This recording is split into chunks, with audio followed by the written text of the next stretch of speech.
স্টুডেন্টরা এখন যা করতেছে সেটা নিয়েও আনহ্যাপি, সবই সত্য। এই সবগুলি সত্য কিন্তু শেখ হাসিনার অন্যায়টাকে জাস্টিফাই করে না।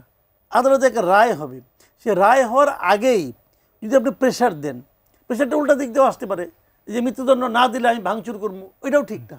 আর মৃত্যুদণ্ড দিলে আমি ভাঙচুর করবো, এটাও ঠিক না। রায়ের যে পরে যে যে ধরনের আমরা সহিংসতার ঘটনা দেখছি, এটি নিয়ে একটু কথা বলতে চাই। যে কয়েকটি জেলায় দেখলাম যে বিজিবি মোতায়েন করা হয়েছে, রাজধানীতে আইন শৃঙ্খলার সদস্যদের বাড়ানো হয়েছে, আইন শৃঙ্খলা টাইট করা হয়েছে, সব কিছু মিলে।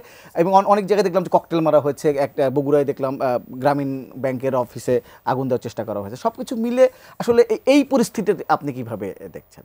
এটাকে আমি ভালোভাবে দেখি না ভাই, ভালোভাবে দেখি না। কেন দেখেন, আমি বলি, আওয়ামী লীগ হয়তো বলবে যে তাদের দলের নেত্রীকে অন্যায়ভাবে করা হচ্ছে, তাদের একটা বক্তব্য থাকবে, তারা হয়তো শেখ হাসিনাকে ভালোবাসতে পারে, এটা তাদের ব্যাপার। কিন্তু আমার কথা হলো কি, আমি সাদা চোখে যেটা দেখি, এটা বিচার হচ্ছে, বিচারে একটা রায় হবে। ভাই, গত বছরের জুলাই আগস্টে শেখ হাসিনার আদেশে তো এগুলো হয়েছে, কাজগুলি তো ভালো হয় না, কাজগুলি তো অন্যায় হয়েছে, অনেকগুলি মানুষ তো মারা গেছে রে ভাই। এখন এইটাকে জাস্টিফাই করা কোনো না, চেষ্টা করা ঠিক না।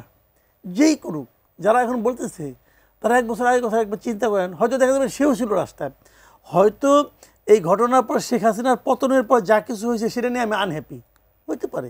যারা দেশ চালাচ্ছে তাদের নিয়ে আনহ্যাপি, এটাও হইতে পারে। স্টুডেন্টরা এখন যা করতেছে সেটা নিয়েও আনহ্যাপি, সবই সত্য।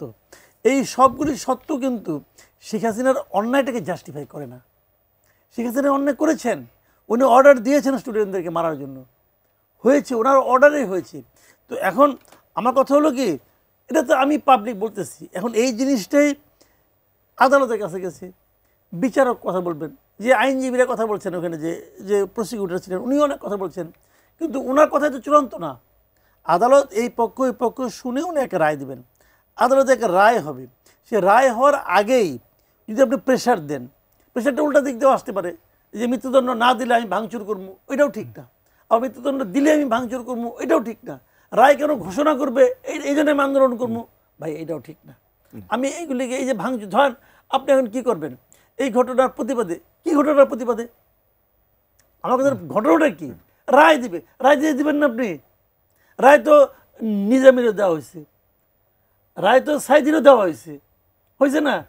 তো তখন যদি হয়ে থাকে, এটা তখন তো কিছু হয়েছে, তো ওইটাকে আমরা সমর্থন করছি, কই নেই তো। তো ওইটা সমর্থন না করলে এটা সমর্থন করবো কেন? রায় হইতে দেন, রায়ে কি হয় না হয় আপনার আপিল করবেন, আলোচনা হবে, তখনও তো এরাও এই কথাই বলছে, আপিল হবে, আলোচনা হবে। তো এখন আমাদের বক্তব্যটা কি ভাই, এই যে ভাঙচুর আপনি করতেছেন, যার গাড়িটা ভাঙতেছেন, সে কি এই বিচারের জন্য দায়ী? যে লোকটা এই গাড়ি ভাঙতে যায়, যার গায়ে লাগতেছে, যে মানুষটা রাস্তায় সমস্যা পড়ছে, সে কি এই বিচারের জন্য সে দায়ী? রায় কি সে দিছে? তো তার কেন ক্ষতি করেন? তো এইটা আমি ভাই, এটাকে আমি গ্রহণযোগ্য মনে করি না।